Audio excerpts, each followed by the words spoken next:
Aku tenang bersamamu Tuhan, karena Engkau yang selalu ada dan setia bersamamu. Sayap-Mu tidak pernah luput menopang hidup kami, menaungi kami dari segala mara rintangan, mara bahaya, sakit penyakit. Ku tahu Yesus Maha Kuasa, Allah dahsyat, Allah luar biasa, mampu melakukan segala sesuatu beyond, jauh daripada apa yang pernah kami pikirkan. Aku tenang bersamamu. Haleluya, haleluya, haleluya. Amin. Bersukaria. Amin. Tepuk tangan dulu untuk Tuhan Yesus. Mari kita masuk dalam hadirat Tuhan. Kita akan bersama-sama bersukacita. Kita akan memuji Tuhan karena Tuhan telah melepaskan kita dari segala yang jahat.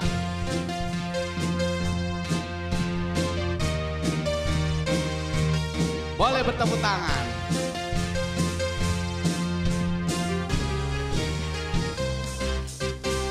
Masuk hadiratnya dengan hati bersyukur.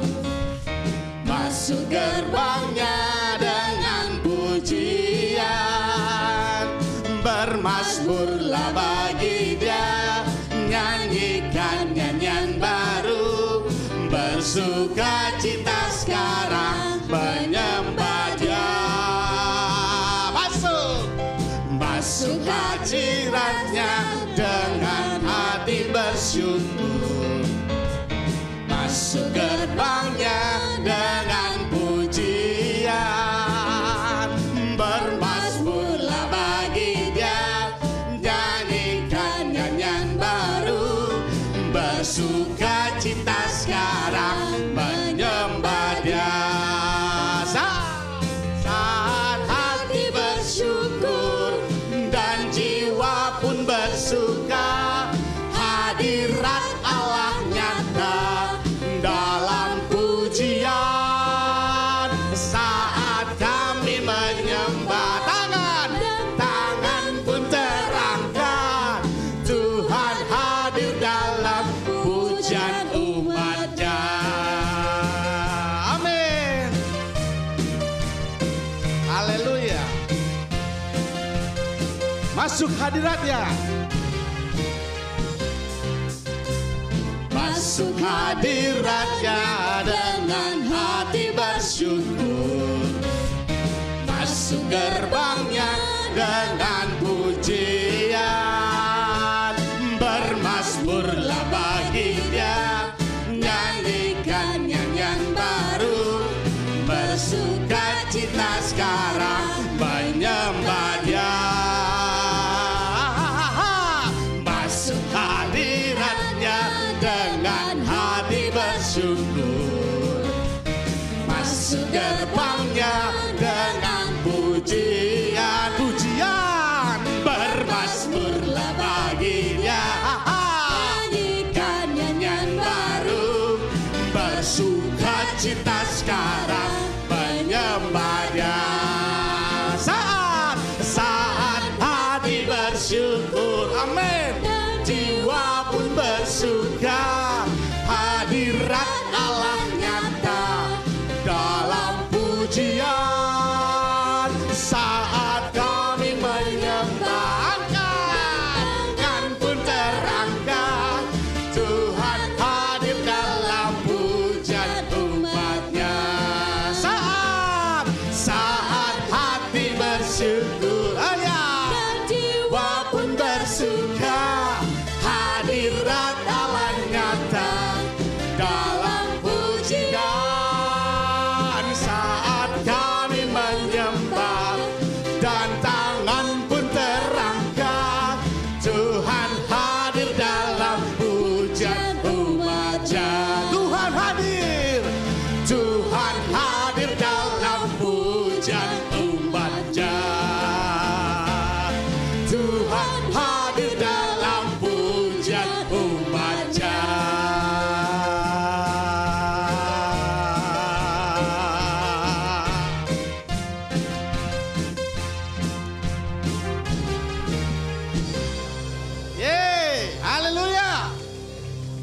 Tuhan selalu hadir dalam setiap pujian umatnya.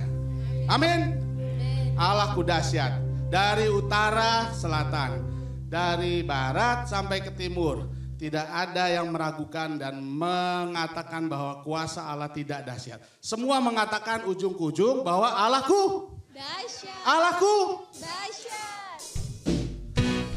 yes.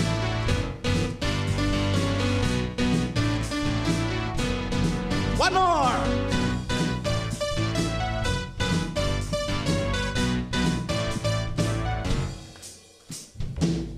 Dari utara ke selatan, Yes. terdengar pujian bagi Allah. Dari barat sampai ke timur, nama Yesus disanjung tinggi. Dari pulau-pulau, lembah-lembah, gunung-gunung yang tinggi, kemuliaannya disaksikan, kebesarannya diceritakan. Siapa? Yesus, Yesus, nama Yesus. Yes. Nama Yesus disanjung tinggi. Dari pulau-pulau, lembah-lembah, gunung-gunung yang tinggi. Allahku dahsyat berkuasa, seluruh bumi sujud menyembah. Tinggikan namamu. Allahku dahsyat berkuasa, seluruh bumi sujud menyembah. Lagi Allahku dahsyat. Allahku dahsyat berkuasa, seluruh bumi sujud menyembah. Tinggikan namamu. Allahku dahsyat berkuasa, Seluruh bumi sujud menyembah. Tinggikan namamu.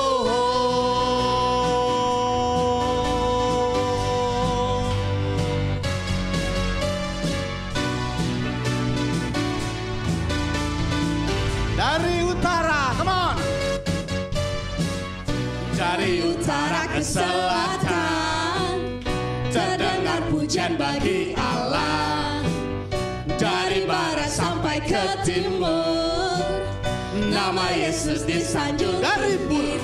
Dari pulau-pulau, lembah-lembah, gunung-gunung yang tinggi, kemuliaannya disaksikan, kebesarannya diceritakan. Siapa? Yesus, Yesus, nama Yesus. yang kuat. Nama Yesus disanjung tinggi. Amin. Dari pulau-pulau, lembah-lembah, gunung-gunung panjang. Allahku dahsyat berkuasa, seluruh bumi sujud menyembah. Tinggikan namamu. Allahku dahsyat berkuasa, seluruh bumi sujud menyembah. Come on. Tinggikan nama Allah. Allahku dahsyat berkuasa, seluruh bumi sujud menyembah. Tinggikan namamu. Allahku dahsyat berkuasa, seluruh bumi sujud menyembah. Lagi, satu kali lagi. Allahku dahsyat berkuasa, seluruh bumi sujud menyembah. Tinggikan namamu. Allahku dahsyat berkuasa, seluruh bumi sujud menyembah. Tinggikan namamu.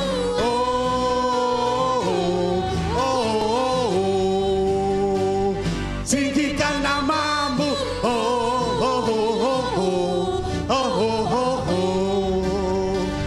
Tinggi siapa? Allahku dahsyat. Yeay. Amin. Nah, karena Allah itu dahsyat, banyak orang yang ingin dilawat Tuhan. Karena Allah kita itu luar biasa, banyak orang ingin bertemu Tuhan. Mereka perlu Tuhan. Kenapa? Karena ceritanya banyak. Cerita perjanjian lama, cerita perjanjian baru. Keselamatan, kebebasan, kelepasan, kemerdekaan. Semua Tuhan yang buat. Banyak orang mencari Tuhan. Pelayanan. tema khotbah kita hari ini. Peka, jemaat peka terhadap mereka yang perlu Tuhan.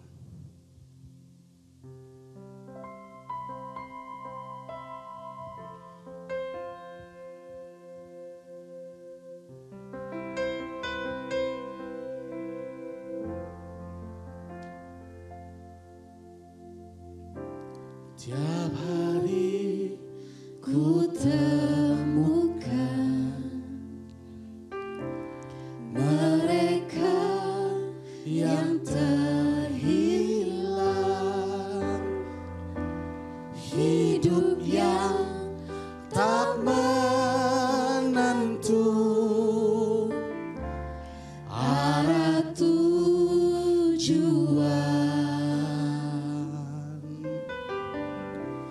dalam tawa mereka tersimpan duka, namun Tuhan mendengar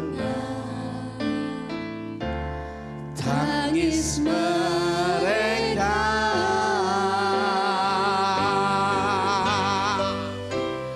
Mereka perlukan.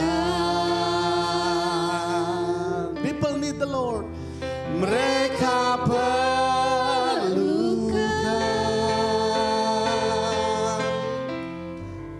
kasih Yesus yang besar sebagai jawaban.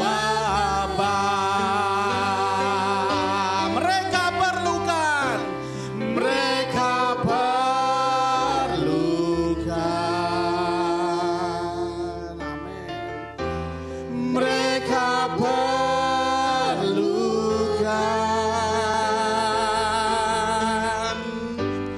Tidakkah kau sadari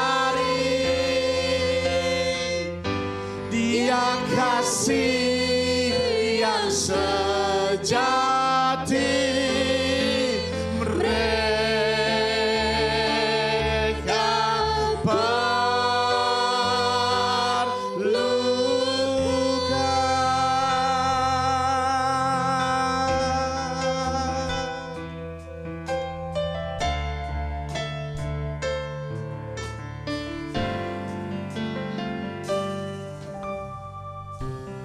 Tiap hari ku temukan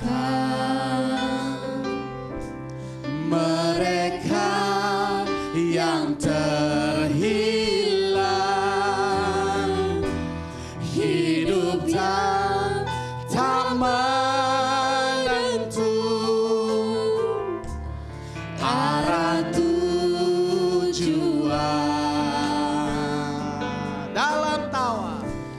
dalam tawa mereka tersimpan duka, namun Tuhan mendengar tangis mereka. People need the Lord. Mereka perlukan Yesus. Mereka perlukan apa? Kasih Yesus yang besar sebagai jawaban. Mereka perlukan. Mereka perlukan. Tidakkah kau sadari Dia kasih yang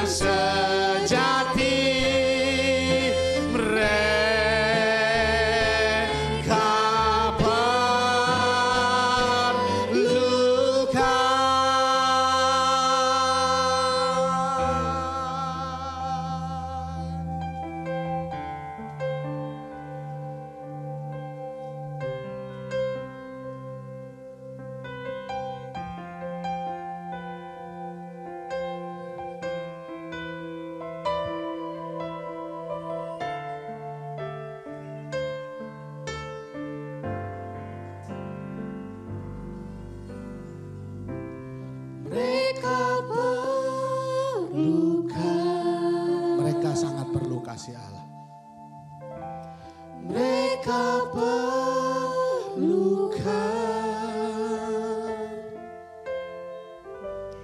kasih Yesus yang besar sebagai jawaban hidup mereka. Sebagai jawaban. Lihat kiri kanan, mereka perlu. Mereka perlukan. Mereka sangat haus, perlu. Mereka perlukan.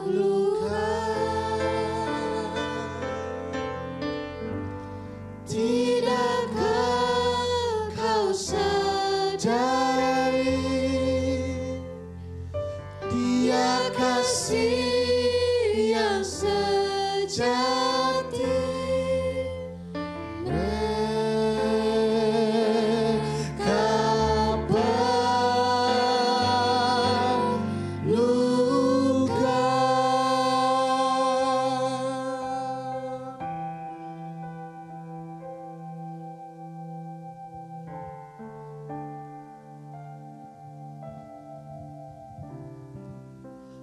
Mari kita berdoa. Bapa di surga, kami bersyukur untuk kebaikan-Mu. Kami berterima kasih kami boleh berkumpul beribadah bersama-sama. Tuntun kami Tuhan. Apapun yang ingin Engkau katakan kepada kami, biarlah kami sepakat dan kami mau mendengarkan dan kami mau taati. Biarlah hati kami selalu tertuju kepada Tuhan, dengan menyingkirkan hal-hal lain dan fokus hanya kepada firman-Mu saja. Bapa, terima kasih Engkau menolong kami dan Engkau memberkati kami. Bapa, dalam nama Tuhan Yesus kami berdoa. Amin. Saudara, silakan duduk kembali. Kita dalam bulan ini kita merenungkan surat Roma.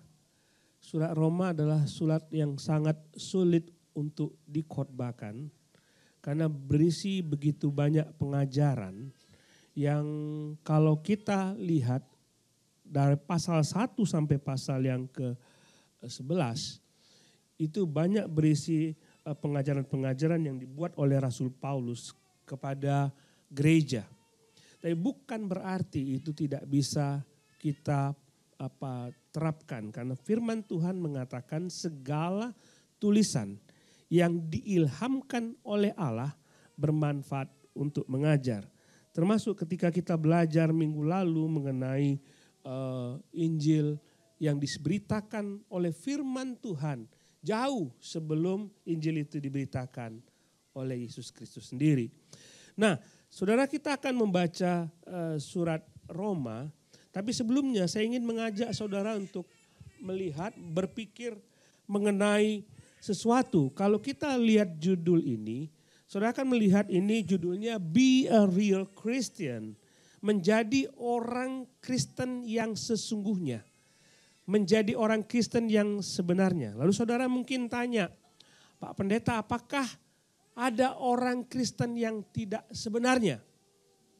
Kalau saudara lihat banyak di marketplace, saudara membeli handphone, saudara melihat merek-merek handphone yang kelihatannya bagus dengan merek-merek ternama, begitu dibeli, saudara akan menemukan handphonenya tidak seperti handphone itu KW. Ya. Jadi rupanya saya pelajari ada juga orang Kristen KW.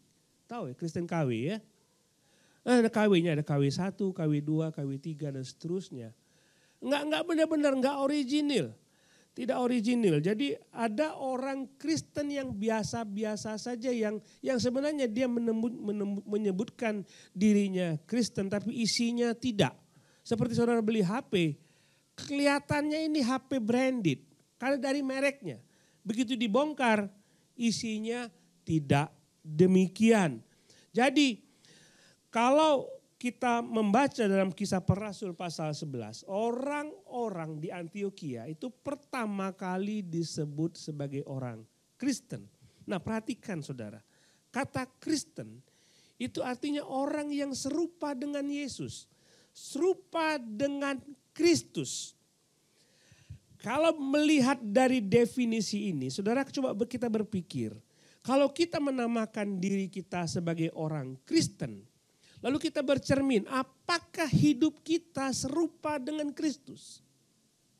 Dari situ saja saudara akan menemukan, apakah aku benar-benar orang Kristen atau hanya casingnya saja saya menemukan bahwa saya orang Kristen, tapi isinya enggak. Isinya orang lain. Ya, casingnya Kristen, isinya orang lain. Jadi kata Kristen, ada orang-orang Kristen yang benar-benar sungguh-sungguh. Ada orang Kristen yang tidak sungguh-sungguh. Ngaku-ngakunya Kristen, tapi Yesus sama sekali diabaikan dalam hidupnya. Ngaku-ngakunya Kristen, kita bisa melihat dia pergi ke gereja tiap hari. Di handphonenya ada Alkitab, berbagai macam versi.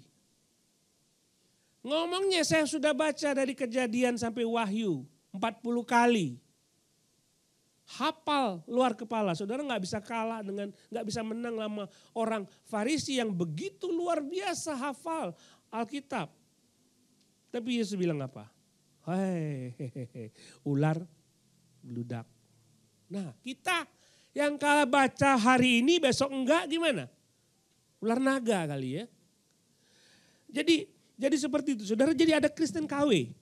Nah, kita akan belajar dari pasal 1 ayat 8 sampai 15 mengenai relasi antara Paulus sama jemaat Roma, bagaimana sikap Rasul Paulus, bagaimana keadaan orang Roma, jemaat di Roma, dan kita akan melihat tersirat di situ bahwa mereka adalah orang Kristen yang sungguh-sungguh. Kita bercermin ya, apakah saya seperti ini? Apakah saya seperti jemaat Roma? Apakah saya seperti Rasul Paulus? Kita coba lihat nanti kalau saudara mungkin. Jadi gini saudara, tadi kita diskusi di care group. Saya mau Pak, saya mau jadi mengikuti Yesus, ikut Yesus. Saya mau menjadi orang Kristen yang sungguh-sungguh. Tapi karena saya masih berdosa,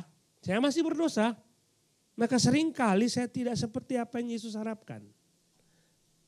Ya enggak apa-apa lah ya. Itulah gunanya saudara pergi ke gereja. Supaya kita bisa introspeksi.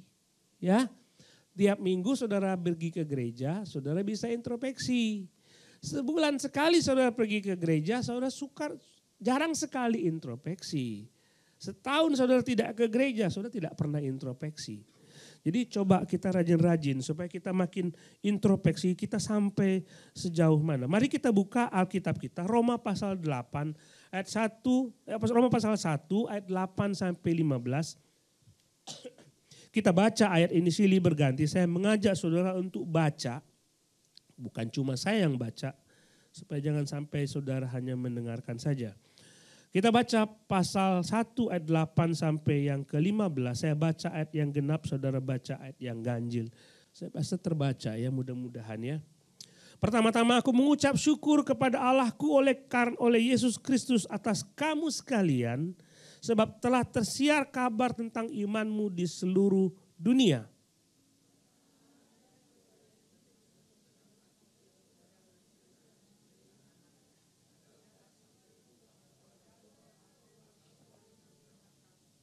Aku berdoa, semoga dengan kehendak Allah, aku akhirnya beroleh kesempatan untuk mengunjungi kamu.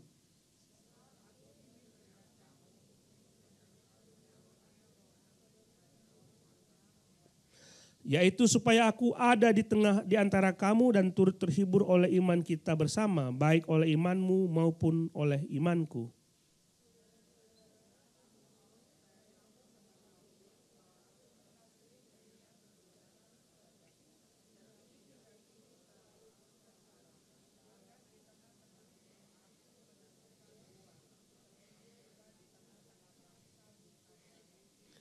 Aku berhutang baik kepada orang Yunani maupun kepada orang bukan Yunani, baik kepada orang terpelajar maupun kepada orang tidak terpelajar.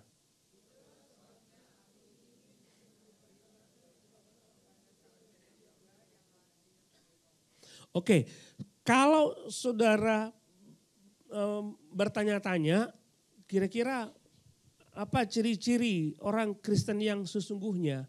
Banyak sekali Alkitab bicara mengenai ciri-ciri orang Kristen. Kita akan melihat 3 hal dari Roma pasal 1 ini mengenai ciri-ciri orang Kristen yang sebenarnya. The real Christian. The real Christian. Kita lihat dalam ayat 8, Paulus berkata, pertama-tama aku mengucap syukur kepada Allahku oleh Yesus Kristus atas kamu sekalian sebab telah tersiar kabar tentang imanmu di seluruh dunia. Imanmu terkenal sekali. Jadi orang Kristen itu yang sejati itu, orang Kristen yang sungguh-sungguh itu imannya terkenal. Terkenal imannya. Jadi kalau saudara mengatakan saya terkenal, ini tidak bicara mengenai identitas. Enggak bicara. Enggak bicara mengenai nanti kalau saudara mengatakan, Pak saya itu di kampung saya. Di tempat saya tinggal. Itu terkenal sebagai orang Kristen. Kita tidak bicara itu. Kita tidak bicara mengenai identitas. Karena seseorang pasti akan terkenal karena apa yang dia lakukan. Bukan karena identitasnya, bukan. Oh, kalau saudara mengatakan saya terkenal sebagai orang Kristen, semua orang Kristen juga bisa tahu dia bahwa dia adalah orang Kristen. Dia bisa tunjukkan kepada orang-orang tetangganya, dia pasang pohon Natal, begitu Natal. Dia bisa buat kalung salib untuk pergi dan tunjukkan kepada orang lain bahwa dia orang Kristen. Tapi bukan itu. Terlihat di sini, orang-orang Roma adalah orang-orang Kristen. Tapi mereka tidak terkenal sebagai orang Kristen. Mereka terkenal karena imannya. Jadi seseorang bisa terkenal karena apa yang dia lakukan atau ada sesuatu yang spesial di dalam hidupnya. Itu terkenal. Jadi kalau saudara, yang saudara lakukan misalnya saudara korupsi. Tadinya nggak terkenal. Nggak ada tahu yang namanya si John, nggak ada yang tahu namanya si ini. Daniel lah ya, ini ada nama Daniel, sorry ya, saya gitu Daniel. Nggak ada yang tahu nama Daniel. Tapi sejak dia korupsi 500 triliun, terkenal dia. Ngerti maksud saya? Jadi bukan karena identitas, tetapi karena apa yang dia lakukan. Coba lihat contoh tokoh Adolf Hitler. Dia orang biasa saja. Coba lihat, ada yang tidak kenal. Siapa yang tidak kenal Adolf Hitler? Ada? Saya tidak taruh namanya. Saya tidak taruh namanya. Tapi saudara tahu siapa namanya? Tahu. Tapi dia terkenal karena namanya. Bukan karena apa yang dia lakukan. Dia membantai 6 juta orang Yahudi dan puluhan juta orang-orang lain. Kena akibat meninggal, menderita, menjadi korban atas apa yang dia lakukan. Jadi sekali lagi, saudara mau jadi terkenal sebagai apa? Apa? Ayo. Di kampung saya orang tahu saya. Tapi dikenal sebagai apa? Oh itu tuh bapak itu. Yang mana? Itu tuh bapak si Daniel itu. Yang mana sih? Itu yang mukul istrinya terus. Nah itu kan tahu jadi orang. Orang tahu. Kenapa? Karena sering pukul istrinya. Oh itu tuh bapak itu tuh. Ibu itu tuh. Yang mana sih? Aku kok tahu nama dia, tapi orangnya yang mana ya? Kok nggak tahu sih? Itu yang kalau belanja nawarnya nggak kebangetan gitu loh. Nah, itu terkenal karena apa yang dilakukan. Nah orang Roma terkenal karena imannya. Ini yang menarik perhatian orang-orang seluruh dunia terhadap jemaat di Roma. Ada apa dengan orang Roma? Imannya itu seperti apa sehingga orang-orang lain kagum dengan mereka. Jadi ini sih saudara.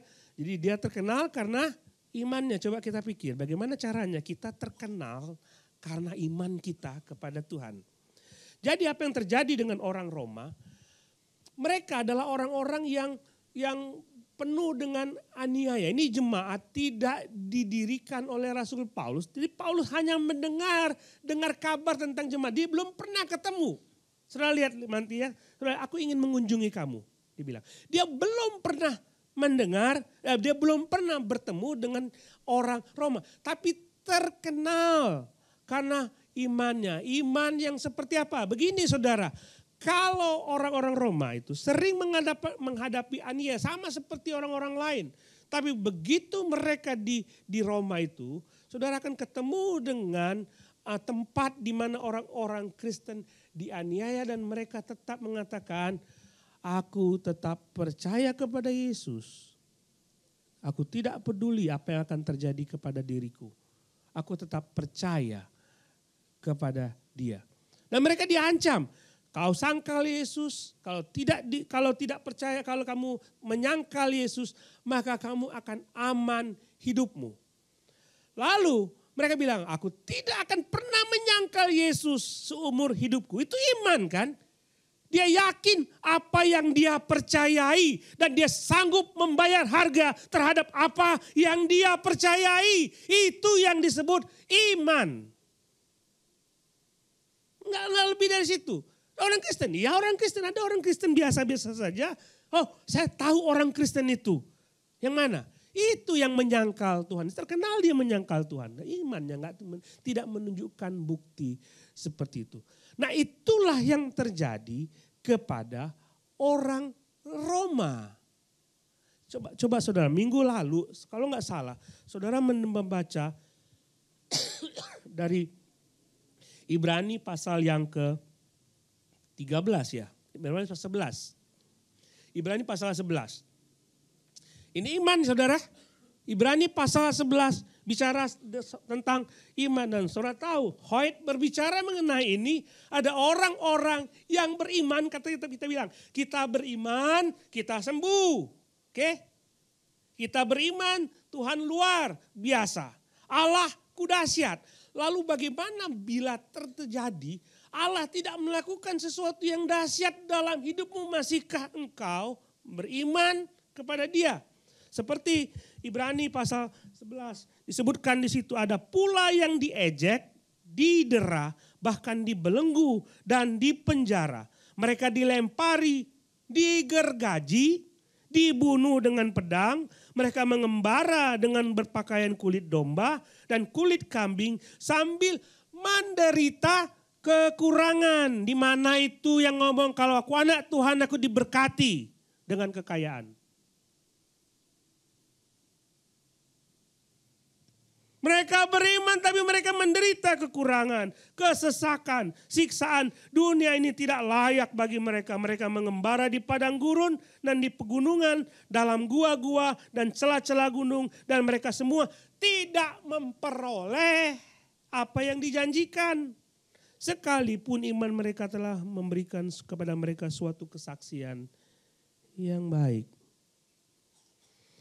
Kalau saudara yakin akan sesuatu, saya yakin akan sesuatu, saudara pasti akan pertahankan. Benar tidak? Halo? Saudara yakin bahwa Yesus memberikan kepada saudara hidup yang kekal? Yakin? Saudara yakin bahwa Yesus mengasihimu? Yakin? Kalau saudara yakin itu saudara pasti bayar harga yang mahal untuk itu. Aku bayar harga untuk keyakinanku. Apapun yang orang lain minta untuk lakukan, untuk menyangkal Yesus, untuk deny Dia, tidak akan kulakukan. Karena Dialah satu-satunya juru selamatku, Tuhanku. Kalau memang itu yakin. Tapi orang Kristen zaman sekarang berbeda sama orang Romawi. Orang Romawi diancam dengan kematian dan siksaan. Orang Kristen tidak diancam dengan itu. Tapi tetap saja kita menyangkal Tuhan. kita tidak bisa ikut seperti apa yang Tuhan mau.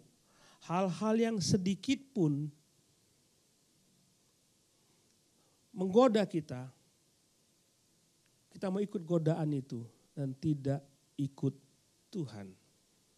Kita takut kehilangan teman dan ikut-ikutan dengan apa yang teman kita katakan kepada kita. Dan tidak percaya kepada Tuhan. Dalam banyak situasi saudara-saudara kan di-push untuk mengikuti sesuatu aturan-aturan yang tidak menyenangkan Tuhan. Tapi kita selalu ikut itu. Tidak diancam. Tidak diancam. Tidak diancam kalau engkau melakukan ini. Kalau kau tetap setia kepada Tuhanmu, maka engkau akan diancam. Enggak ada. Ada yang mengancam saudara kalau saudara tidak pergi ke gereja? Ada? Ada yang mengancam saudara kalau saudara pergi ke gereja? Enggak ada. Tidak ada yang mengancam saudara kalau saudara rajin ke gereja. Kalau kamu rajin ke gereja kamu dibunuh. Enggak ada. Tapi orang Kristen tidak ke gereja atas keinginannya sendiri. Orang Kristen tidak membaca Alkitab atas keinginannya sendiri. Enggak ada yang mengancam. Kamu jangan baca Alkitab. Kalau kamu baca Alkitab kamu gaji dikurangin. Enggak ada. Tapi semua kita ikuti keinginan kita. Saudara mau terkenal sebagai apa? Saya tidak mau terkenal Pak Pendeta. Ya paling tidak tetangga saudara mengenal saudara sebagai apa. Paling tidak keluarga saudara mengenal saudara sebagai apa. Jadi kalau anak-anak ditanya, siapa papamu? Dia tidak hanya menyebut sebagai nama. Tapi papaku adalah orang yang luar biasa. Menjadi contoh bagiku untuk melihat Tuhan. Dia terkenal oleh anak-anaknya sebagai bapak yang luar biasa. Menjadi contoh untuk melihat Tuhan. Saudara di tempat pekerjaan dikenal sebagai apa? Gampang diajak kompromi? Atau karena iman? Itu saudara yang ciptakan. Saudara yang buat itu. Jadi saudara lakukan sesuatu yang tiap hari dilihat oleh mereka. Seperti itulah saudara terkenal. Kalau saudara sering terlambat pergi ke kantor, seperti itulah saudara dikenal. Karena siapa? Itu orang yang suka terlambat ke kantor. Oh iya ya, sudah tahu lah itu dia. Jadi saudara mau terkenal sebagai apa? Waktu saya dulu kuliah, saya bergabung dengan sebuah gereja kecil di Depok. Dan bergabung di situ saya pikir saya akan bantu gereja ini, bukan bantu, melayani bersama-sama di situ. Dan ada seorang pemuda yang seusia lah dengan saya waktu itu. Datang ke gereja, rajin loh ke gereja. Dia rajin ke gereja, saya coba mendekati dia. Tapi orang gereja sudah tahu siapa dia. Rumahnya tidak jauh dari gereja. Dia Kristen sejak lahir. Tapi semua orang gereja kenal dia sebagai seorang preman. Tahu preman ya? Enggak tahu ya, Pak Caleb tahu preman ya. Ya kalau yang gitu-gitu tahu ya. Orang yang pekerjaannya kalau Senin sampai Sabtu itu ya kalau enggak mabok, malakin orang, minta-minta duit, marah, berantem, berkelahi. Kalau Minggu, aku mesti dedikasikan hariku buat Tuhan hari ini. Itu orang gereja tahu siapa dia. Jadi saudara mau terkenal sebagai apa? Itu saudara yang buat. Satu saja yang jelek dalam hidup saudara, maka saudara akan terkenal dengan itu. Jadi bercerminlah ya. Sekarang saudara terkenal sebagai apa? Saudara tahu itu. Ya. Yang kedua, kita lihat Allah Ayat 9, karena Allah yang kulayani dengan segenap hatiku dalam pemberitaan Injil anaknya adalah saksi bahwa dalam doaku aku selalu mengingat kamu. Aku berdoa semoga dengan kehendak Allah aku akhirnya beroleh kesempatan dan mengunjungi kamu, dan aku ingin melihat kamu untuk memberikan karunia rohani kepada kamu dan menguatkan kamu, yaitu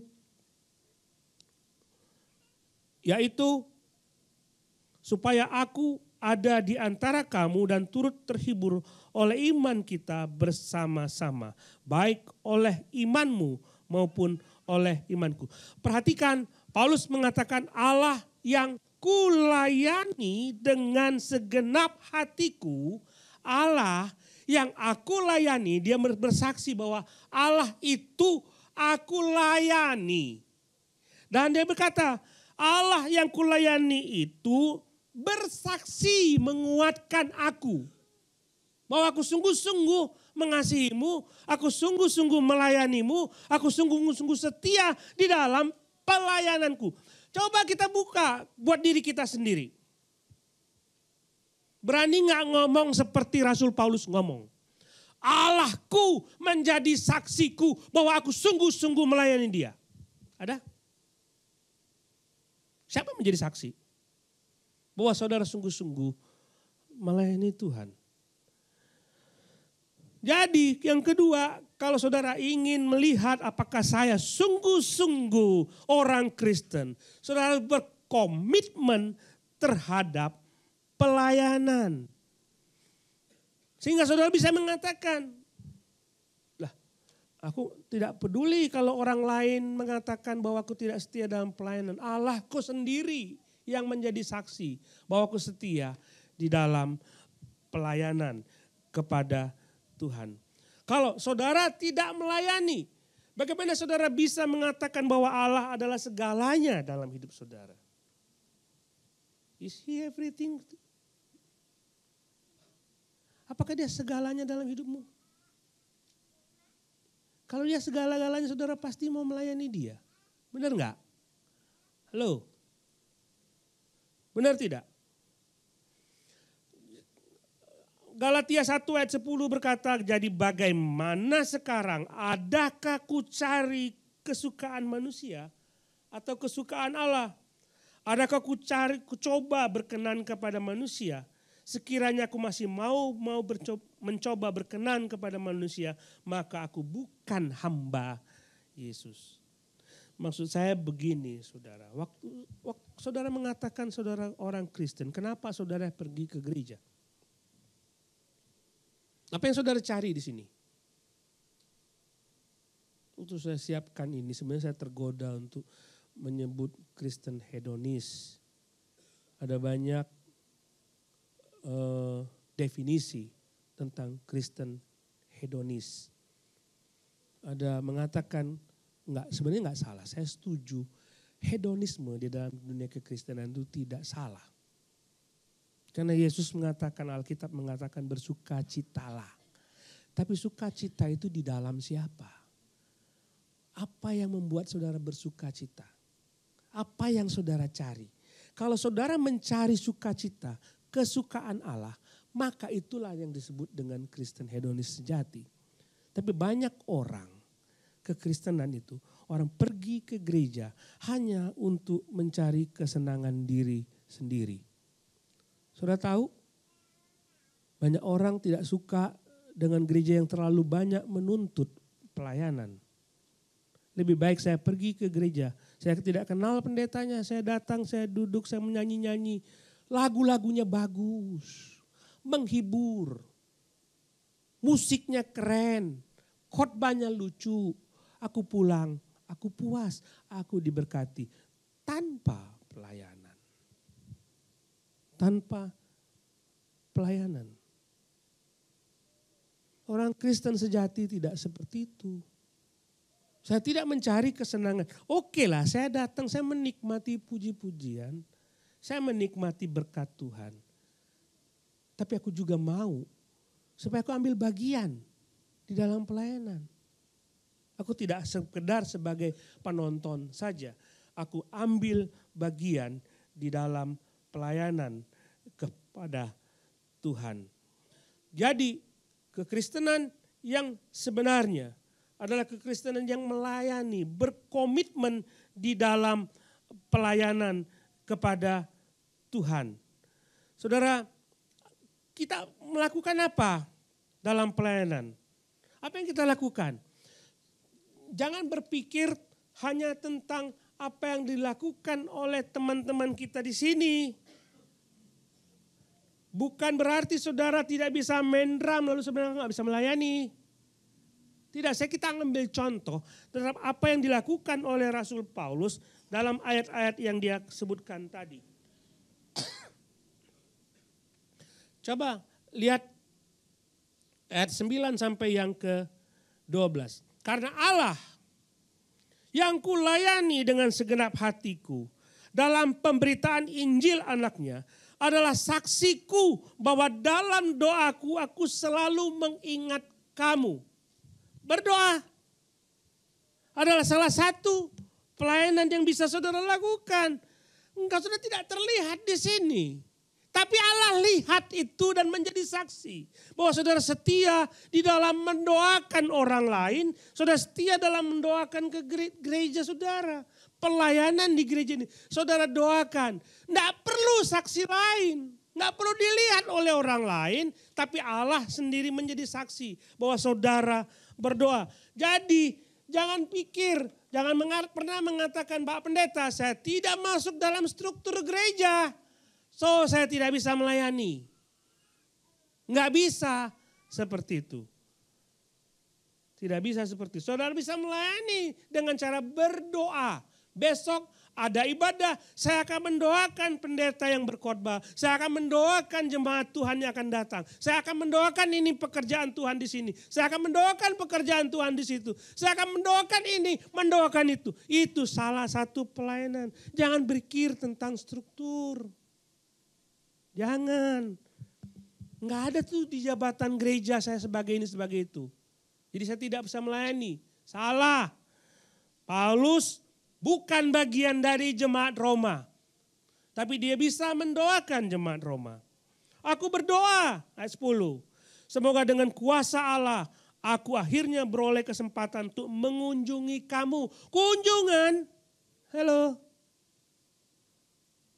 Nah itu biasa-biasa aja ya. Itu tugas pendeta. Iya. Saya mesti ngomong kepada saudara bahwa kunjungan di masyarakat urban itu susah. Karena waktu Pak kapan saya bisa kunjungi? Pulang dari kantor sampai rumah jam 10 malam Pak. Bapak bisa jam berapa? Emang sukar. Tapi saudara bisa ketemu satu sama lain. So bisa ambil bagian dalam kunjungan, mengunjungi satu sama lain. Ketemu satu sama lain. Saudara bisa mengunjungi dan memberikan kekuatan. Kemudian lihat di situ. Sebab aku ingin, ayat 11.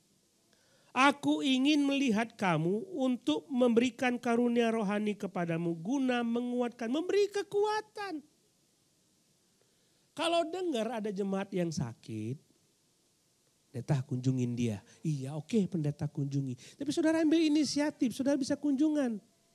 Lalu menguatkan. Ini sudah jalan.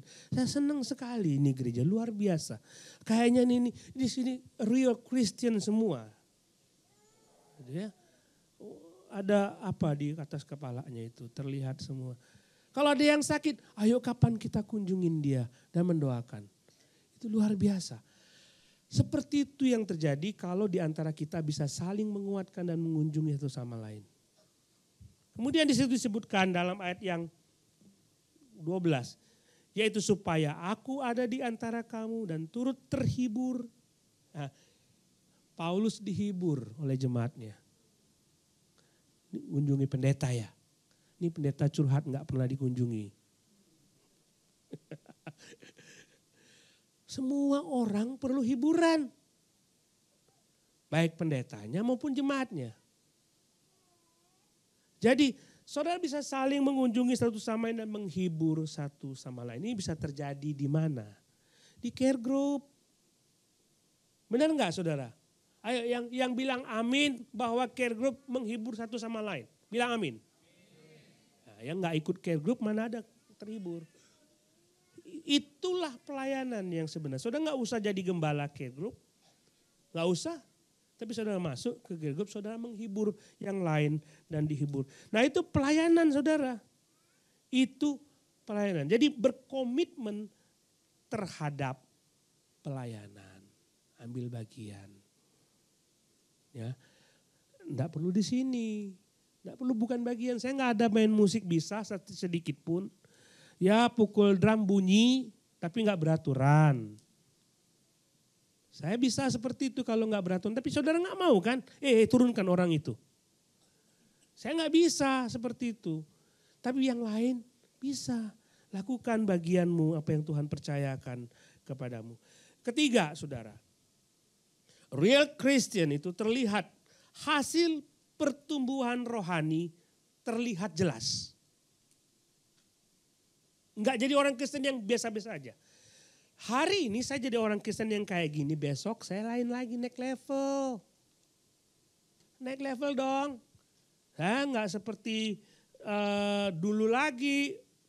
Saudara-saudara, aku mau supaya kamu mengetahui bahwa aku telah sering berniat untuk datang kepadamu. Tapi hingga kini selalu aku terhalang agar di tengah-tengahmu aku menemukan buah. Di tengah-tengah dia sudah dengar kabar tentang iman orang Roma. Nah pasti ada buah di situ. Kalau imannya terkenal pasti ada buah di situ. Benar enggak? Coba pikir. Kalau saudara iman saudara hebat dan luar biasa. Dan saudara pelayanan saudara bagus. Pasti ada buah di situ. Dan itu menyenangkan bagi Rasul Paulus. Seorang yang luar biasa. Nah kita bicara banyak mengenai buah. Waktu Yohanes Pembaptis datang untuk membaptis, lalu banyak orang Farisi datang untuk dibaptis. Dia bilang begini, hei ular beludak, untuk apa kamu dibaptis? Kalau kamu dibaptis tapi tidak ada buah, untuk apa? Itu kan maksudnya kan? Kalau saudara jadi orang Kristen tapi buahnya enggak ada, untuk apa? Capek-capekin, basah-basahin baju, maksudnya kira-kira begitu. Jadi harus ada buahnya, buahnya terlihat. Yesus bilang, saudara tahu di khotbah di bukit, Matius pasal 7. Dia bilang begini, hati-hati terhadap orang Farisi dan pengajarannya. Mereka terlihat seperti bulu domba, seperti seekor domba. Tapi hanya bulu, casingnya saja. Mereka adalah serigala. Dari mana kamu tahu bahwa dia the real leader? Dari mana kamu tahu dia pemimpin rohani yang sebenarnya? Buahnya. Buahnya. Jadi kalau nggak ada buahnya, bukan orang Kristen sejati. Bukan orang Kristen yang sebenarnya. Tidak ada buah, maka bukan orang Kristen. Saudara, mungkin saudara mengatakan seperti ini. Pak Pendeta, buahnya ada loh. Apa itu? Baca Alkitab tiap hari. Kita kan ada program baca Alkitab tiap hari ya. Saya dulu gak pernah baca Alkitab. Tapi sekarang saya baca Alkitab tiap hari. Bukan buah itu yang dimaksud. Itu lahiriah. Itu nampak seperti seremonial saja. Seperti orang pergi ke gereja hanya seremonial saja. Jadi mereka datang ke gereja, mereka beribadah, pulang udah biasa lagi kayak setan lagi. Baca Alkitab, iya. Tapi apakah Alkitab itu mengubah hidupmu? Itu yang lebih penting. Saya baca Alkitab Pak Pendeta tiap hari. Tapi hidupmu berubah enggak karena baca Alkitab? Enggak. Ngapain? Jadi buahnya itu, saudara baca Alkitab, hidupmu sesuai Alkitab itu hasil yang ingin dicapai dan ingin dilakukan dan didengar oleh Rasul Paulus. Saudara, dengarkan lagu itu. Hidupku menggenapi. Benar nggak? Hidupku menggenapi firman. Benar nggak? Lalu contohnya apa? Dia bilang tanda mujizat menghiapa tiap langkahku. Jadi kalau ada mujizat itu berarti di tiap langkah kita hidupku menggenapi firman Tuhan. No. Sebentar. Kalau saudara baca Alkitab dan di dalam Alkitab itu tertulis sesuatu dan saudara lakukan, itu yang disebut menggenapi, terjadi di dalam hidupmu.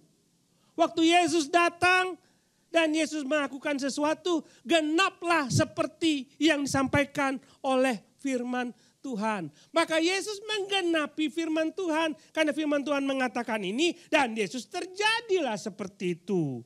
Coba 1 Petrus mengatakan pasal 1. Kuduslah kamu sebab Allahmu kudus. Digenapi enggak? Ayo. Sudah baca Alkitab? Apakah hidupmu menggenapi firman Tuhan? Jadi hati-hati nyanyi lagu itu ya. Hidupku menggenapi firman. Kayak kira gini kalau malaikat dari atas pret. Mana? Tuhan bilang kasihilah musuhmu tapi kamu benci pada orang lain. Membaca gak itu? Baca. Apa yang digenapi? Apa yang digenapi di situ? Gak ada. Itu loh Pak Pendeta. Tuhan memberikan berkat. Nah, itu egois kan? Kalian balik ke diri sendiri, bukan kepada Tuhannya. Tidak mencari kesenangan Tuhan, mencari kesenangan diri sendiri. Jadi gimana saudara? Jadi seharusnya ada buah yang nampak. Alkitab bicara mengenai buah. Saudara lihat, kalau saudara bicara mengenai buah, pasti saudara buka dari Galatia ya. Ada buah-buah rohani, oke enggak ada masalah. Buah itu adalah hasil yang nampak terlihat karena sesuatu peristiwa terjadi. Ada hasilnya. Kalau ini terjadi, maka terjadilah ini. Gitu ya. Kalau saya makan buah mangga dan saya tanam di pot, maka pasti muncul itu buah mangga. Bukan buah yang lain. Apa Yesus katakan mengenai orang Farisi? Kamu tidak bisa berbuah ara karena kamu semak duri. Kalau kamu pohon ara, maka buahmu buah ara. Yesus bicara mengenai hasil. Kalau saudara benar-benar orang Kristen akan nampak seperti itu. Nah kita cek. Saudara cek. Saya seperti ini atau tidak? Paling tidak saya melihat ada 3 hasil orang the real Christian. Ada 3 hal.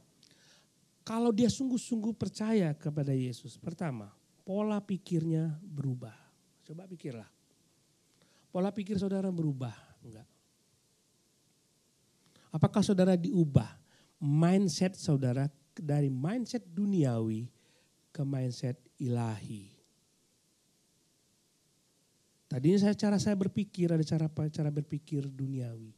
Roma pasal 2, pasal 12 ayat 2. Jangan serupa dengan dunia ini. Berubahlah oleh pembaharuan budimu. Supaya engkau tahu mana kehendak Allah. Mindset kita berubah. Cara berpikir kita. Saudara pikir saja sendiri. Kita gak usah ngupas lama-lama. Oh iya ya. Tiap kali saya memutuskan sesuatu. Mindset saya bukan mindset ilahi. Tapi mindset dunia. Yang kedua, perilaku sesuai dengan firman Tuhan. Perilaku itu sesuai dengan firman Tuhan. Karena kalau saudara baca firman Tuhan, apa yang saudara lakukan itu harus sesuai dengan apa yang Tuhan katakan. Kalau berbeda, nggak ada buah itu. Itu buah yang kedua. Dapat dilihat dari situ. Yang ketiga, saudara, cepat ayat yang ke-14-15. Aku berhutang baik kepada orang Yunani maupun kepada orang-orang bukan Yunani. Baik kepada orang terpelajar maupun kepada orang-orang tidak terpelajar. Itulah sebabnya aku ingin memberitakan Injil kepada kamu yang diam di Roma. Maksud Paulus apa mengenai buah di sini? Saudara, kalau saudara satu buah mangga ditanam bijinya dan tumbuh lebat, berapa buah mangga yang dihasilkan?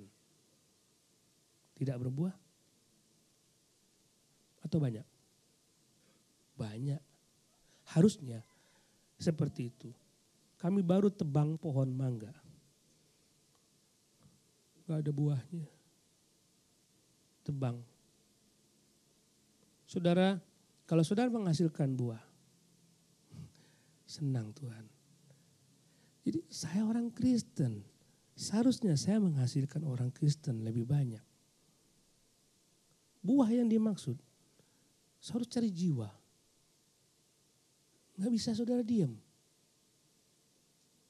Duplikasikan dirimu untuk menghasilkan jiwa-jiwa baru. Lihat itu.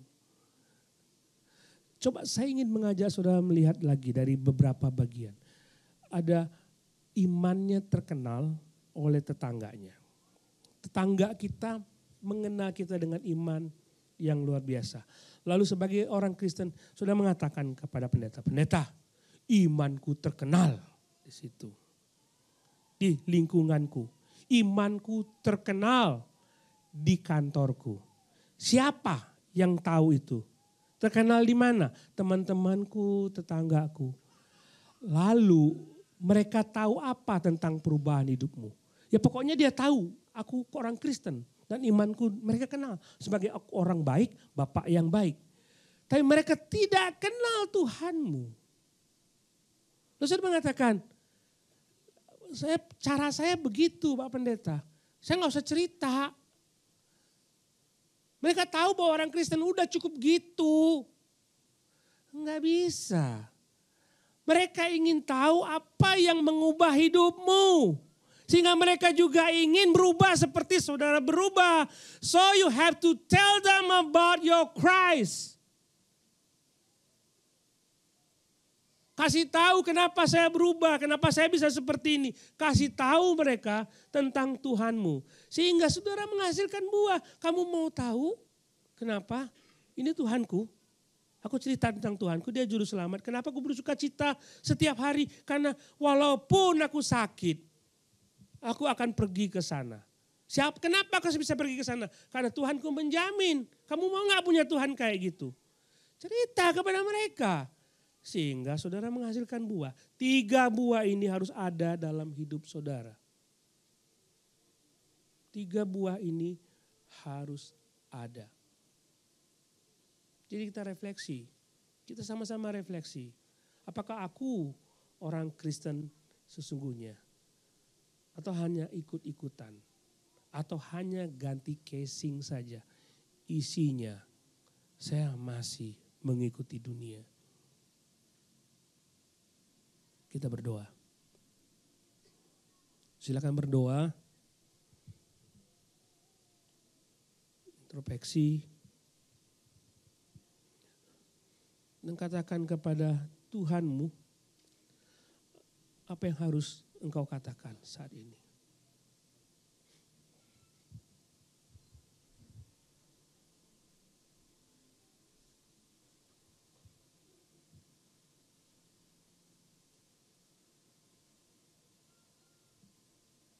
Bapa di surga, firman kali ini memukul kami. Seolah kami melihat cermin di depan kami. Dan terlihat di situ siapakah kami yang sebenarnya. Bapa, ampuni kami. Ampuni kami. Kami ingin berjanji supaya ketiga bukti, ketiga ciri yang terlihat sesuai dengan Roma pasal 1 ayat 8 sampai 15 ada dalam hidup kami. Bapak, terima kasih. Berkati kami dan Kau berkati komitmen kami. Dalam nama Tuhan Yesus. Amin.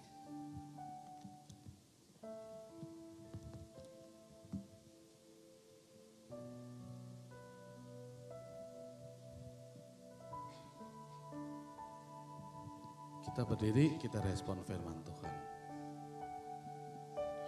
Ku tak dapat lupakan kebaikan yang ku terima, pengorbananmu yang mulia, jadikan ku berharga.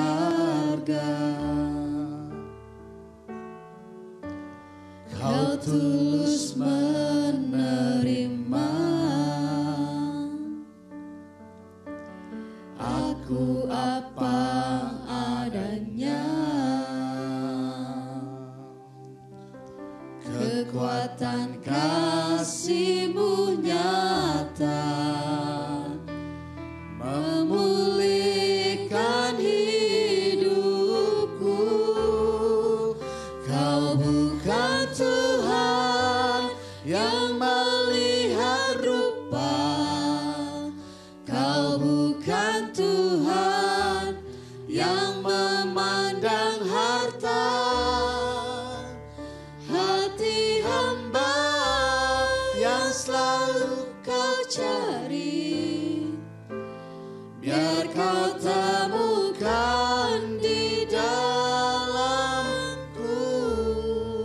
Selama ku hidup, ku mau menyembah-Mu, sebab Engkau sangat berarti bagiku. Yang terbaik yang ada padaku, ku persembahkan kepadamu, Yesusku.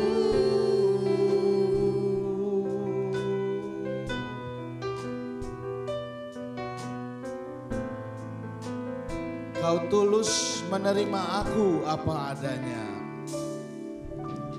Kau tulus menerima aku apa adanya.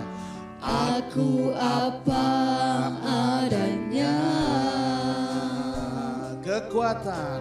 Kekuatan kasih-Mu nyata memulihkan hidupku. Kau bukan Tuhan yang melihat rupa, Kau bukan Tuhan yang memandang harta. Hati hamba yang selalu Kau cari, biar Kau temukan di dalamku. Selama ku hidup, ku mau menyembah-Mu, sebab Engkau sangat berarti bagiku. Yang terbaik yang ada padaku, ku persembahkan kepadamu. Kau bukan Tuhan yang melihat rupa, Kau